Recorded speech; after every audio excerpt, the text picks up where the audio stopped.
ilivyokuwa siku za Nuhu, ndivyo itakavyokuwa kuja kwake mwana wa Adamu. Kwa nini Mungu anasema ya kwamba walikuwa wakila na kuoa, walikuwa wakila na kunywa? Unajua kula na kunywa sio vibaya. Mpaka sasa tunakula na kunywa, na mtu asipokula halafu akanywa anaweza kupata madhara makubwa. Kama hawezi kufa kwa sababu ya kutokula na kunywa, anaweza kudhoofisha afya yake. Hivyo kula na kunywa sio vibaya, kula na kunywa sio vibaya, lakini inawezekana kula na kunywa itakuwa vibaya kama nitakula vibaya au kama nitakunywa vibaya. Ila kula kama kula sio vibaya na kunywa kama kunywa sio vibaya. Inawezekana kuna watu ambao kwa namna fulani leo, japo kula sio vibaya au kunywa sio vibaya, lakini wameingia katika kunywa vibaya. Inawezekana wengine wanakula vibaya. Mungu anatoa tangazo, kama ilivyokuwa nyakati za Nuhu, ndivyo itakavyokuwa kuja kwake mwana wa Adamu. Nyakati zetu hivi leo tunaoa na kuolewa, na anayeongea pamoja nanyi ameoa, na mke wangu ameolewa, na sio vibaya kufanya hivyo. Lakini nimeoa kwa mfumo gani? Ninajipanga kuolewa kwa mfumo gani? Ndicho ambacho Mungu wetu wa mbinguni anatamani atuelekeze. Natamani atuelekeze. Sikiliza. Kitabu cha Mathayo sura ya 24, tukimbie kwenye fungu hilo. Mathayo 24 fungu la 37 hadi la 39. Soma hapo. Mathayo 24 fungu la 37 hadi la 39.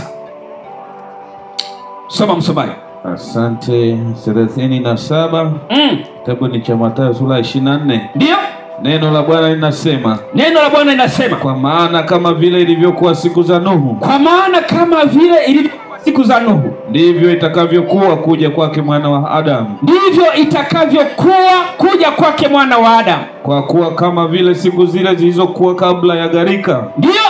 Watu walivyokuwa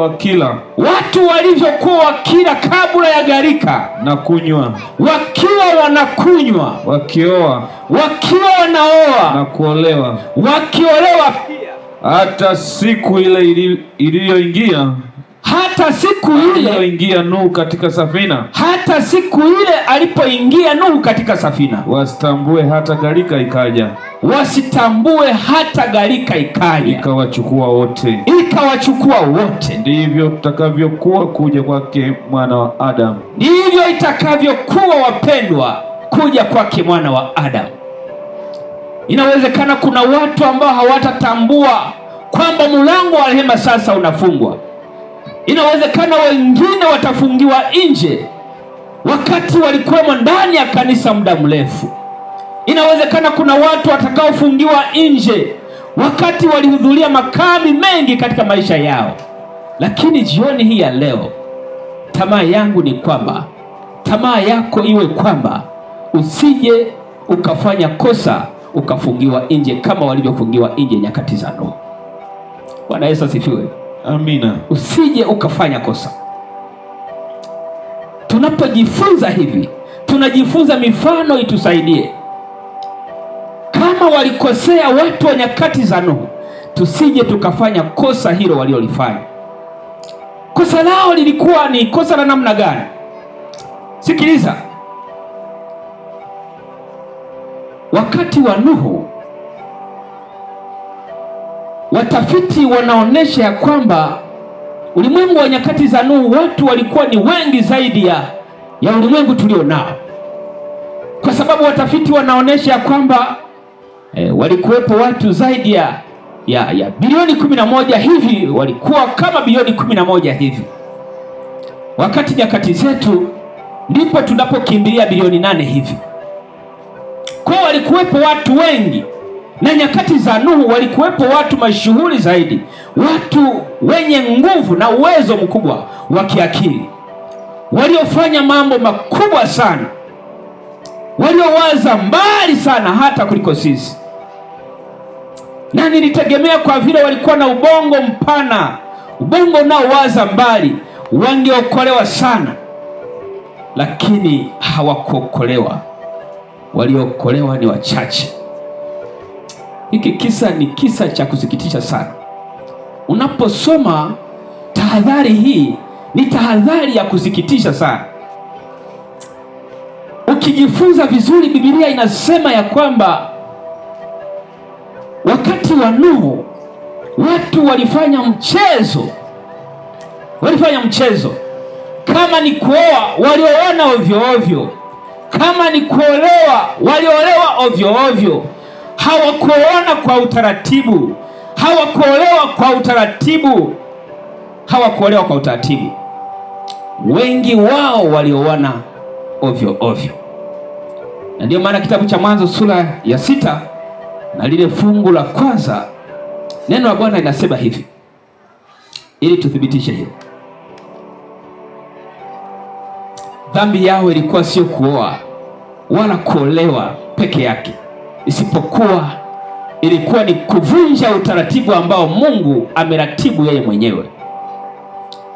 Mwanzo sura 6 fungu la kwanza na la pili. Soma hapo. Neno la Bwana linasema, ikawa wanadamu walipoanza kuzidi usoni pa nchi. Na wana wa kike walizaliwa kwao. Wana wa Mungu waliwaona hao binti za wanadamu ya kuwa ni wazuri. Wakajitwalia wake wowote waliowachagua. Ndicho walichofanya nyakati za Nuhu. Yaani wana wa Mungu walichangamana na binti za wanadamu, wakaanza kujitwalia wake wote waliowachagua. Unaweza usinielewe vizuri. Biblia inaposema wana wa Mungu walijitwalia, waliingia kwa binti za wanadamu, wakaanza kuoana ovyo ovyo. Unaweza usielewe vizuri. Wana wa Mungu ni uzao unaotoka kwa Seti, na binti za wanadamu ni uzao unaotoka kwa Kaini. Na Kaini alipomwasi Bwana, alianza kutapatapa, akakimbia huko na kule, akajenga mji, akatengeneza mji wa Nodi kule, akazaa watoto wengi. Na miongoni mwa watoto aliowazaa, miongoni mwa kizazi cha Kaini, walianza kuoana ovyo ovyo, wakaoana ovyo ovyo.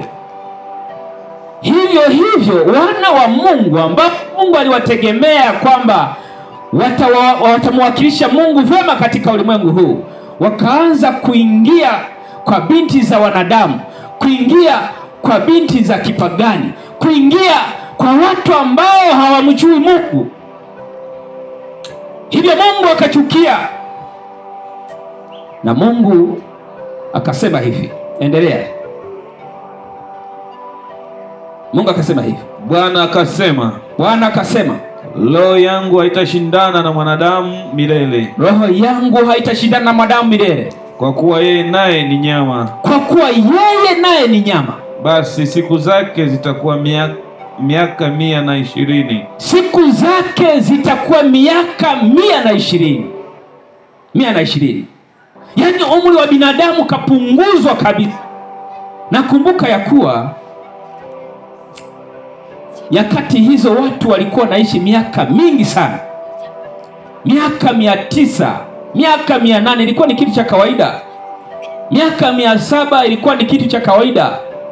Na kuna wengine tunasoma hivi, wanadhani ya kwamba ni kama story hivi. Watu walikuwa wanaishi miaka mingi sana, lakini Mungu alipoona hivyo akaazimia kushusha miaka ya mwanadamu ili angalau ampunguze miaka, asiendelee kusambaza uovu. Mungu akachukia mno, na miongoni mwa vitu ambavyo Mungu vilimufanya aangamize, awe na mawazo ya kuangamiza, ilikuwa ni wanadamu kuoana ovyo ovyo, dhambi ya kuoana ovyo ovyo. Na inawezekana hata leo kuna watu wanaoana ovyo ovyo, na inawezekana kuna watu leo wakiwa ndani ya kanisa wanachungulia kwa binti za kibinadamu, kwa binti za kipagani, wanachungulia kwa wavulana wa kipagani, wakitamani waoane. Miongoni mwa vitu ambavyo vilimchukiza Mungu wa mbinguni ni kuoana ovyo ovyo na kuvunja utaratibu wa Mungu. Kuoana ovyo ovyo. Nyakati za Nuhu, watu walifanya walioyataka nyakati za Nuhu. Ukifuatilia vizuri, anasema watu wengi walitamani kuwa na mitara na wakawa na mitara. Watu wengi walikuwa na mitara, yaani ndoa za wake wengi zilikuwa zimetawala. Yaani mtu kuoa wake wawili, mtu kuoa wake watatu, mtu kuwa na wake watano ilikuwa ni jambo la kawaida. Ilikuwa ni jambo la kawaida. Mwanamke kuwa na waume wawili, kuwa na waume watatu ilikuwa ni jambo la kawaida. Jambo la kawaida. Na Mungu alipochungulia hivi, akasema hawa nikiwaacha sitapata hata mmoja atakayeokolewa. Watawaharibu watu wote kabisa. Mungu akaazimia kuangamiza. Biblia inasema, ukifuatia vizuri ukajifunza Biblia, anasema ya kwamba ilifikia hatua watu wakaanza kuabudu viumbe ambavyo Mungu aliviumba. Walianza kuabudu fedha, walianza kuabudu dhahabu, walianza kuabudu mawe ya thamani na kadhalika, wakaanza kuviabudu. Lakini nyakati hizo walikuwa wametenga hifadhi mbalimbali. Zilikuwepo hifadhi mbalimbali, ilikuwepo misitu mbalimbali ambayo walikuwa wametengeneza masanamu huko, ambayo walikuwa naenda kuabudu watu wa nyakati za Nuhu. Kwa hiyo walienda mbali sana. Vile viumbe ambavyo Mungu aliviumba, dhahabu alizoziumba Mungu, fedha alizoziumba, zikageuka kuwa mungu wao. Mungu alitoweka katika mawazo yao. Mawazo yao yakageukiwa kwa viumbe kabisa. Watu walipotoka